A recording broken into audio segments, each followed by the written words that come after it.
Gentlemen, quick show of hands. Who's been watching The Last Dance? Yeah, that's right. You and everybody else. That everybody else includes Zlatan Ibrahimovic, and he actually tweeted about it. Here's what he had to say. This was on Tuesday of this week.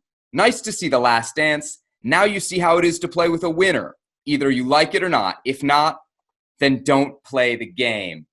We should acknowledge that this came after episodes 7 and 8, which were mostly about Jordan's treatment of his teammates with the Chicago Bulls.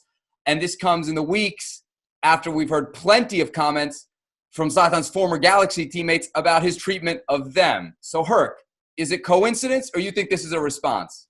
It's 100% a response. He definitely took it to heart. I take issue with Zlatan comparing himself to Michael Jordan and comparing himself to a treatment of teammates.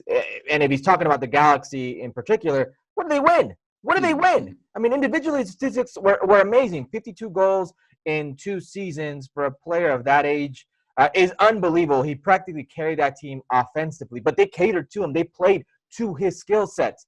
They didn't win anything. In fact, the most important games, they lost historically in his time there. So I take issue with that. And if you want to go back through his track record, listen, Zlatan is Zlatan, and he's an unbelievable player. And we can't take anything away from him individually. But his way of being didn't necessarily translate to winning at the grandest scale. And I'm talking about Champions League. I'm talking about getting to a World Cup. I'm talking about those moments. Yes, leagues. But that's like Jordan saying, I won divisions. I won division titles, and I treated my teammates that way. No. There's got to be some give and take there. But he's absolutely right. There comes a price. There is a price to pay when you treat your teammates this way. He just didn't get the ultimate title for it. Jose, what do you think of Zlatan's tweet? Well, I disagree with Herculez. I mean, Zlatan is not comparing himself to Jordan. He's comparing his leadership skills to Jordan's. And I agree with him. They're both very competitive. Leadership is a skill of influence. But before you influence others, you need to influence yourself. You have to push yourself to the limits. And Zlatan and Jordan had that in common. Herculez said Zlatan didn't win anything in MLS. And Herculez is right. But they didn't win because of Zlatan. They didn't win because of the guys he had around. As Zlatan said, he was a Ferrari playing with Fiat. And he's right. Many people take issue with the Zlatan. But you know what? I prefer those players who genuinely talk about his feelings, who tell you the truth, and not those players who always show false modesty, because sometimes they're lying to us.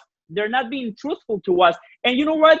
Those LA Galaxy players that now are talking about Zlatan, that he wasn't a good teammate, they're cowards. Why didn't they say that when he was in their same locker room? You know what? Sometimes you have to stand your ground and confront Zlatan like Steve Kerr did to Jordan. That's the issue. There was no Steve Kerr on that Galaxy team. There was no Steve Kerr really in the league, if you think about it. And listen, let's not get too off base and talk about the actual documentary, The Last Dance. But in any situation, when you are tested by an alpha like that, a leader like that, if you don't push back, if you don't show him that you need to be respected as well, he's just going to keep pushing on and keep piling it on, and you're just going to keep going down that way. It doesn't do anything for the team. This Galaxy team at some point needed that Steve Kerr, needed somebody to punch him in the chest, figuratively speaking. I'm not saying you physically punch him, but you stand up for yourself, because this right now, when he's gone, he's thousands of miles away, it's very easy to say something. It's very easy to get behind a microphone. It's very easy to say, well, we weren't treated fairly. Well, he was a bad teammate. Then and there, where were you? Because that's when Zlatan either respects you or he doesn't. And maybe those moments where you stand up for yourself make the team better. What about Zlatan's record? I mean, you have to look at it and say, as you compare it, if this is his comparison to Jordan's leadership style, Jordan can hold up, Jose, the 6 rings.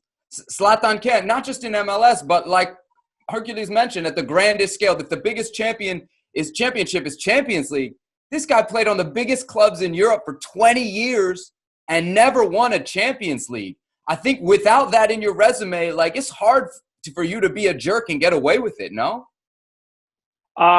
Yes, it's hard for you to get away if you play with Barcelona. That happened to Zlatan. Pep Guardiola said, enough is enough. 1 year was enough for him, and they kick him out because of his personality. He can do that in LA Galaxy. He can't do that in Barcelona when you had players like Puyol, Messi, Iniesta, Piqué, Busquets, who were also leaders. And Zlatan needs to understand something. I understand the leadership skills, but human beings, we're all different. Sometimes, for example, Sebas, I can push you and I'm going to get the best out of you. But Herculez, maybe he needs some love and I'm going to be nice to him so he can perform on the field. So Zlatan never understood that part. But yeah, I mean, if we're comparing Jordan and Zlatan, there is no comparison. I was just talking about his leadership skills, where I find some similarities between the two. Seb, when you play on the biggest teams in the world nowadays, and even in those days, when you're playing in the biggest teams in every single league, most often than not, you're going to win because it's designed that way for you to win the league. But when you're playing in a Champions League against the best in the world, that is something else. And you've mentioned it. He's been in some of the best teams in the world with some of the best players in the world, and he's come up short. Maybe there's a reason for that.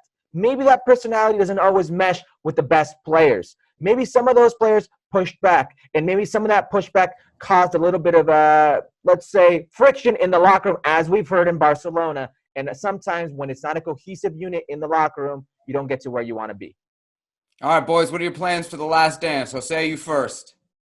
Oh, I'm watching it. I think this is the best sports documentary that I've ever seen. It's amazing, like the insights, getting into Michael Jordan's mind. I mean, it's just awesome. Herc, you ready? Yeah, I'm ready. And the most I've enjoyed about this documentary, The Last Dance, is we get to see the human side of Michael Jordan. And there are a lot of people who didn't get to watch him. And there are a lot of people who don't know this side of Michael Jordan, who are starting to realize, hey, Michael Jordan was kind of a jerk, but he was a winner. And you look at the other side, and I'm an LA boy, I'm an LA fan. Kobe Bryant has taken the brunt of everything for trying to be like Michael Jordan. Finally, people are getting to see what it takes. Yeah, amazing stuff. It's a great documentary and a great discussion. Zlatan v. Jordan. Well, thank you very much for watching ESPN on YouTube. For more sports highlights and analysis, be sure to download the ESPN app. And for live streaming, premium content, and let's not forget as well, ESPN FC 7 days a week. Subscribe to ESPN Plus.